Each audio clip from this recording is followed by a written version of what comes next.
Welcome back, everybody. Derrick Soo, your 2022 Oakland mayoral candidate. Well, it's coming up on a 1-year anniversary for my solar system when I first converted, going from a generator, a gas generator, which was costing me a lot of money. And that was before gas went to $5 and beyond. And so during the COVID shutdown, I was paying as little as $2.49 a gallon. So those were really good times when I could run the generator, around the clock, or at least into the evening, and it didn't cost too terribly bad. The generator itself was a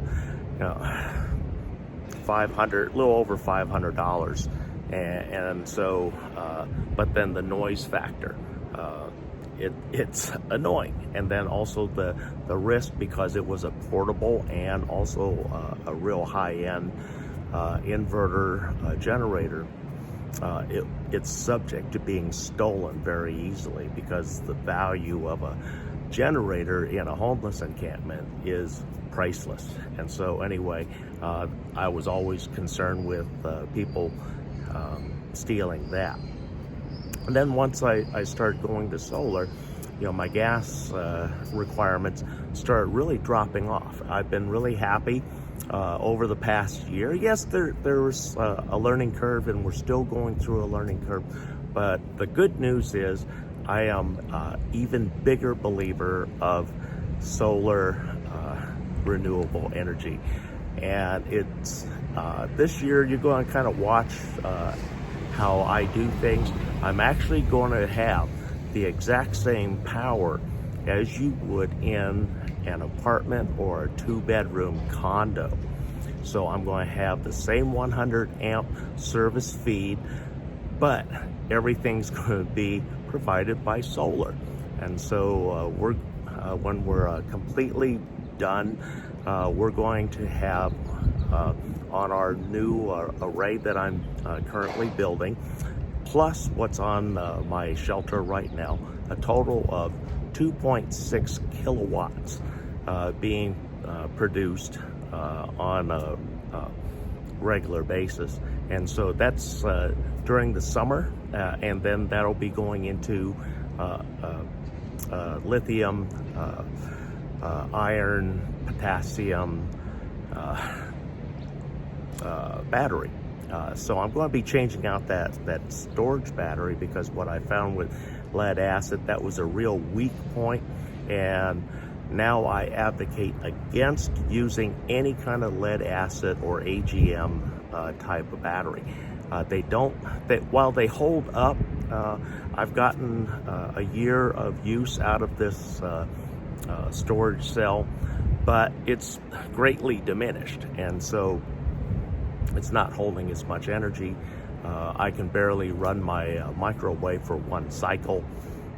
So there's a lot of limitations with lead acid batteries. So that was part of the learning. So that's why I'm going to be upgrading to the more expensive lithium batteries. And so with that, we'll be able to run pretty much all the electronics all night long if I choose to. Plus, it's going to be powering a water supply pump, which is going to be feeding my utility sink and also energizing the hot water heater. And all of that will be putting a constant load on the system. During daylight hours, it's not going to make any difference, because there's more than enough energy for the hot water heater to be used continuously and still charge the battery bank. And so I am absolutely thrilled. And just for a lot of you that are homeowners here in Oakland and the Bay Area, this is a great opportunity to get yourself a small shed near the home and actually set up your own solar generation system that can be used and plugged into your house in a matter of minutes in the event of an emergency or that big earthquake strikes, because that would be part of your emergency preparedness. But I would advise everybody not to place all of the electronics inside of your home. Have it separated from the home in a separate shed that is all enclosed, plus walled in and protected with a locked door. But also make it easy so that when you need to access it, simply by either plugging, putting in some marine grade electrical 50 amp plugs, or throwing a couple of breakers. It could be that simple to switch over to a full off-grid solar system. And we're looking at just the components for a system like that. It will be about $7,500 to $8,000 in today's dollars. You don't need a whole lot of batteries. In this case, we're only going to put in 2 batteries. That's it. That's $1,200 by itself. And so with those batteries, that'll be more than sufficient to run everything through the night. And then we had a lot of learning that we documented during the past winter here. Right now we're gaining daylight hours and it's been great. But during the winter, there was as little as 4.5 hours of power generation. And that was with the panels pointed towards the southern horizon, which is what they're supposed to be. But the sun is so low throughout the entire day that the angle is very steep, and so the solar panels cannot generate the same amount of electricity on a daily basis. And because the sun is not strong enough or as strong, because it's very low in the southern hemisphere, in the southern sky. And so very limited sunlight exposure plus a poor angle makes for very, very low power generation. And to give you an idea how big of a drop off, I was getting approximately 16% on rainy days. That was maximum generation as compared to what I was getting.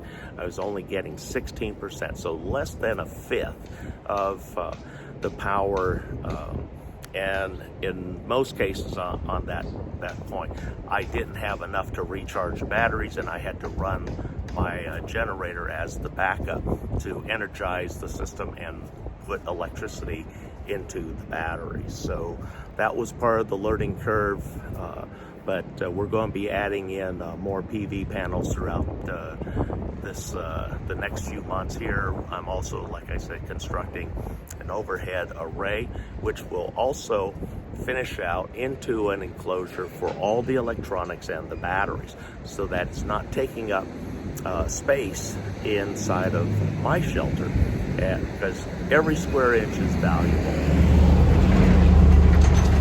And this way, the fans that run on the MPPT controllers and also on the inverter, they're not switching on and off, and I'm not hearing them. I'm not being annoyed by that, because that's one of the things that I had to learn to deal with, was the fans. Even though they're small, they're really quiet. In a quiet environment, they're about as loud as Spartans going by like you hear. So that has to be dealt with, and by putting them in a separate enclosed room and walling it off, double wall, exterior wall, interior wall, that prevents that noise from traveling where I'm going to be annoyed by it, and the loudest thing on the street will end up just being Mr. Bart. So I encourage everybody, set up an off-grid solar system. Even with a low-cost shed, it'll probably be under $14,000 total. And this way, in the event of emergency, just like the big earthquake that is always a threat to Bay Area residents, you're prepared. You don't have to rely on PG&E in the event of windy days where power shut off. You can simply move to your off-grid solar power system that's on your property. So much cheaper and much more reliable than a generator. A generator is very simple. It's also very complicated because fuel could be an issue down the road.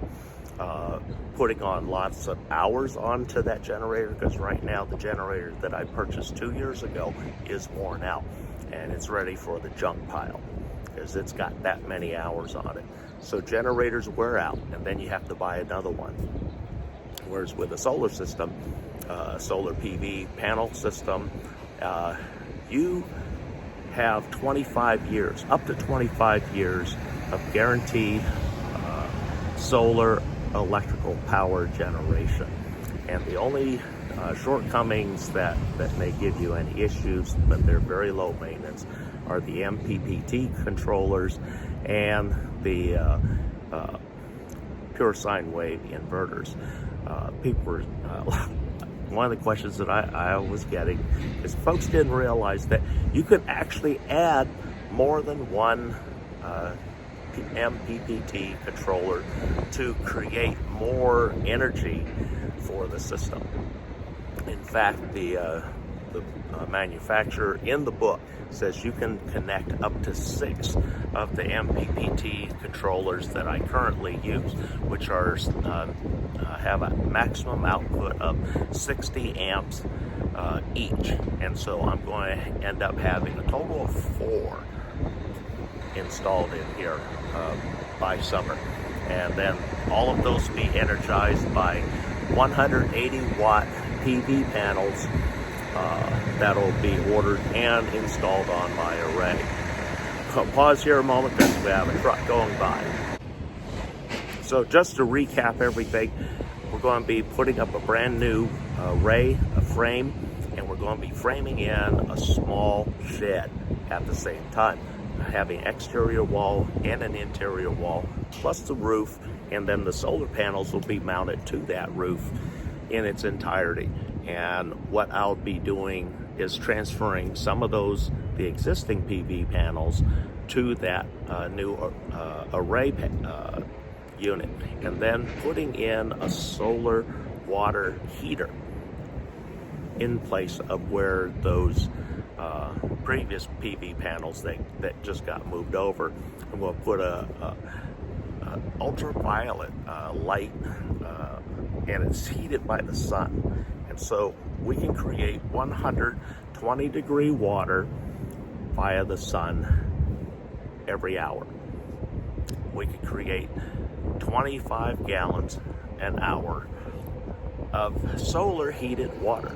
And then all we're doing is running a circulation pump in the hot water system and recirculating the water through the pump, and then the hot water heater becomes simply a storage unit. And the use during the day isn't as necessary, but it can be used in the event of very, very cold days, which we really don't see, because we know that solar heating of water can be done as low as 10 degrees with snow on the ground. So that does work. We don't get that cold here in the Oakland and Bay areas typically, but for those of you that would consider something like that, you can go all the way down to 10 degrees, and that's Fahrenheit, not Celsius. Fahrenheit, 10 degrees Fahrenheit. So thanks for joining me today, and keep tuned. We're going to be continuing on a lot of this money-saving tips, solar, getting energy independent, then also heating up the water for free. Thanks for joining me today. We'll be right back.